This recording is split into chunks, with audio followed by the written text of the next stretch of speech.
Sup Shredders, my name is Logan aka Spiderhands and welcome to this SP Patrons video today that I'm making for Ghost as part of their custom monthly music review.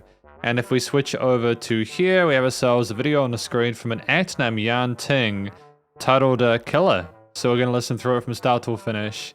I'm going to hear what we think. Shout out to Ghost as well for providing lyrics as well. So looking forward to checking those out after the track. But yeah, let's go. What do we have in Killa? Got trap elements off the bat. Yep.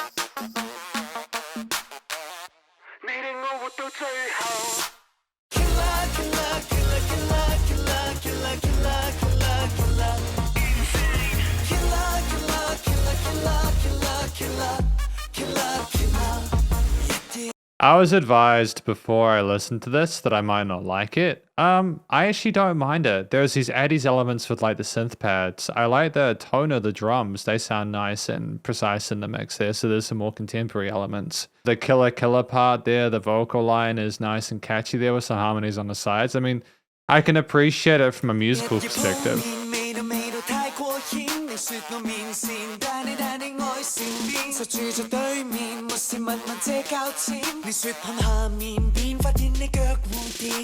I mean, I think as well, like the buzzy kind of synthesizer that we have there, in addition to the vocals going alongside it, is a nice touch as well. I like how we're taking away elements of the mix, the fundamentals, to make the intro to the verse seem a bit more airy. There's some plucked elements as well in there that are nice little occasional textures.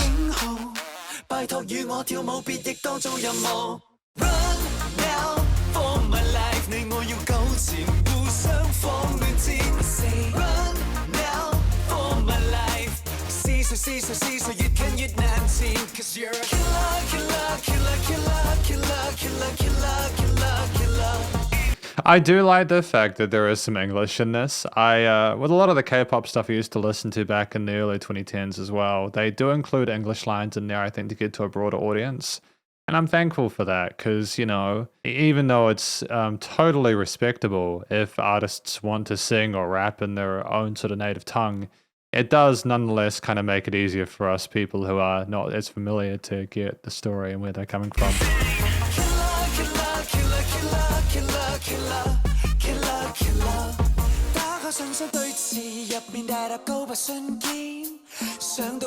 There's a lot of tension in the There's a lot of tension in that motif in the background. Very gentle amongst the vocals that are obviously the focal point of the mix. Interesting percussion. Yeah, again, like the whispering in the air is a lovely texture. It's very intimate, that kind of sexual kind of nature to it. But I dig it. You know, I get the flow of that. It's cool. There's like an overall sort of sense of raunchiness with the way the video is shot, with the way, you know, they're dancing and everything like that. I will listen to the rap section in a moment, but just, I don't particularly mind this kind of edginess in songs. I think that it's relatable to a lot of people. I mean, it's not like a song like this is aimed at children, right? Me till I rang your bell. You know damn well, hell, I don't really need your help. See right through my plan. Who you think you're playing? Acting like you don't want a romance, but rubbing up all on my pants, so Yeah, no, I know where we're going with that. Yeah. Contradictions and juxtapositions, am I right?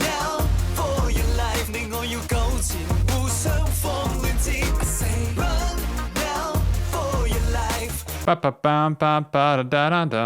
again, that bass synth there is hella catchy. It's spicy and fire in that low range there. Has plenty of presence in the mix. If only, you know, for one of those reasons being that, of course, the studio production in this track is exquisite. I'm really happy with the commercial grade quality of that. It feels like we've had quite a lot of the song though. You know what I mean? I'm wondering what else we can kind of throw away at this point. Kind of spice things up. Let me tell you something. Check me out.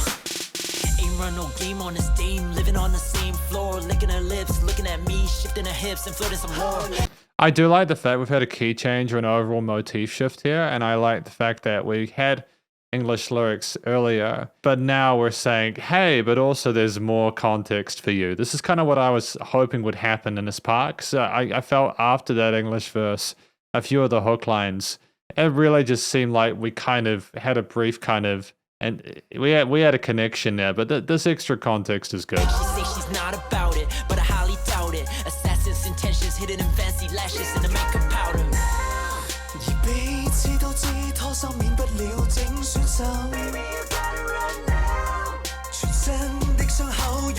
So this is all about kind of two people interacting with one another, the way they look, the way they touch, the way they act, the way, like they, it's about trying to figure each other out. Oh, coming down for the hook. I mean, there was an added little bit of kind of trepidation and suspense within that interlude for sure. I'm content with the way that this last chorus panned out. I don't really feel that we needed to do too much more with it. Oh, you see, can you hear how they're doing that extra vocal overdub over the top in this part? That's what's important here, is that they're aware that if they repeat the hook for a second time, they can't just copy and paste it. The listener's like, oh, they're just going to tune out because they've already heard it before. A little bit of vocoder or modulation on the pipes there.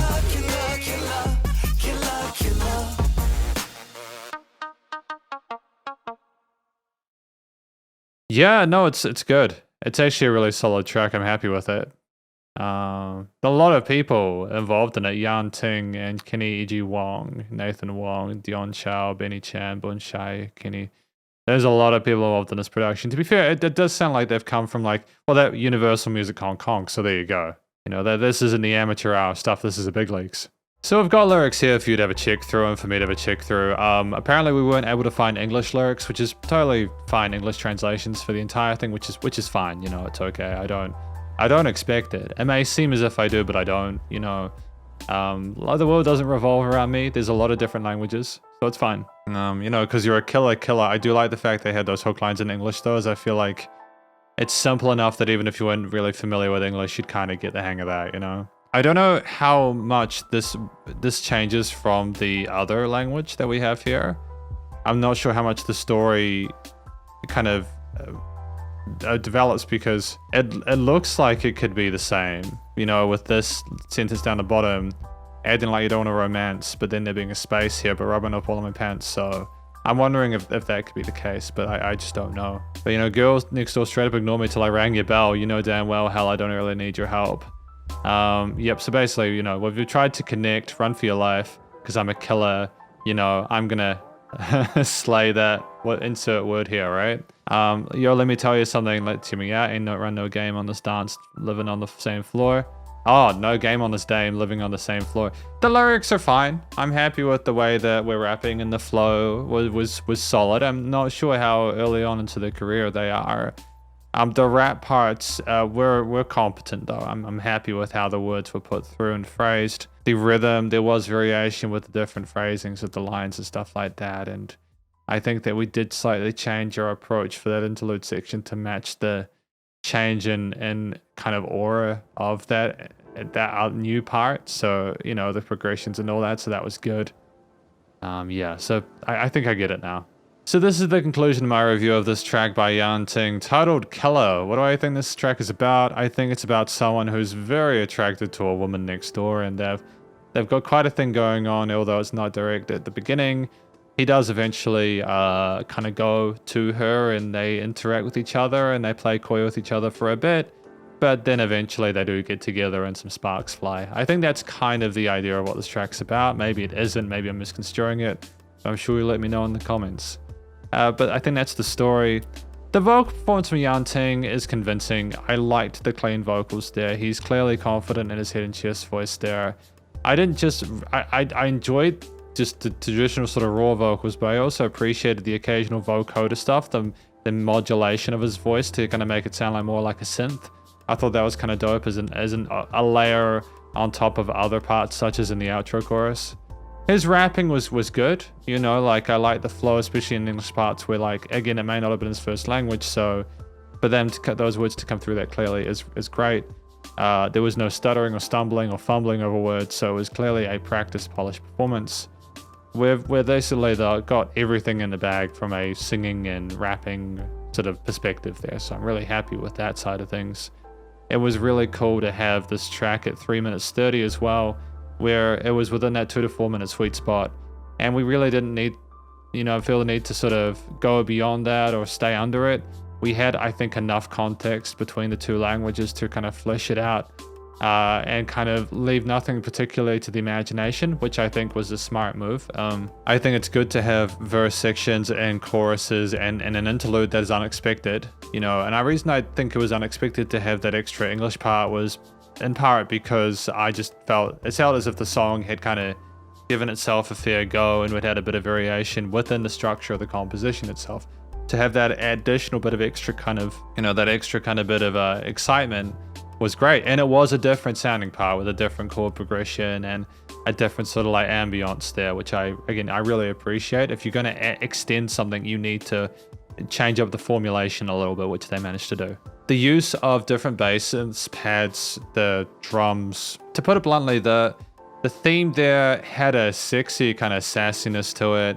It was very authoritative and kind of like, killer, because I'm a killer, etc. Like, it was like you kind of believe that they were there to kind of get in there and kind of do the work, They weren't mucking around. The brightness of some of those pad and synth parts also as well as some of the kind of like the flourish of those picked string parts.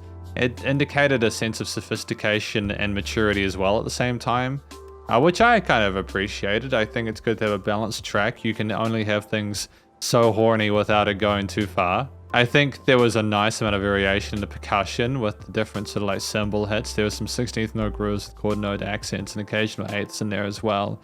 I liked each of the individual samples they used as well, from like claps to the snares to the hi-hats to the kicks and such.